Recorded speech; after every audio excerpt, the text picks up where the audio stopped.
بسم اللہ الرحمن الرحیم۔ السلام علیکم۔ زندگی میں کام آنے والی کچھ باتیں۔ اگر کوئی آپ سے مشترکہ کاروبار کرنا چاہے تو اس کے ساتھ ایک پلیٹ میں کھانا کھائیں اور مشاہدہ کریں کہ وہ کھانے کی بہتر چیز خود زیادہ کھاتا ہے یا آپ کو زیادہ کھلانا پسند کرتا ہے۔ دوسری صورت ہو تو کاروبار کریں، جبکہ پہلی صورت ہو تو اس کا مطلب یہ ہے کہ وہ کاروبار میں آپ سے زیادہ لینے کی کوشش کرے گا۔ نمبر 2، اگر کوئی آپ سے دوستی کرنا چاہے تو اس کے ساتھ ایک پبلک ٹرانسپورٹ میں سفر کریں۔ اگر اس نے خود کو کرائے سے بچایا کسی بھی طریقے سے تو اس کا مطلب یہ ہے کہ وہ آپ سے فائدہ لینا چاہتا ہے، دوستی کے قابل نہیں۔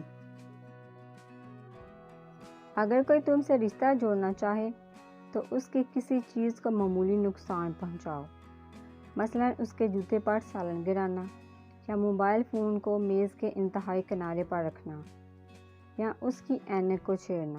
اگر اس نے اپنی چیز کی قیمتی ہونے کا چرچا کیا تو رشتہ مت جوڑنا، کیونکہ اس کو رشتے سے زیادہ پیسہ پسند ہے۔ اگر آپ کاروبار کرتے ہیں اور کوئی آپ سے ادھار مانگتا ہے تو اس کو قیمت بہت زیادہ بتائیں۔ اگر اس نے قیمت کا کم کرنے کی کوشش نہ کی تو ادھار نہ دینا، کیونکہ اس کو ادائیگی نہیں کرنی، اسی لیے قیمت سے دلچسپی نہیں ہے۔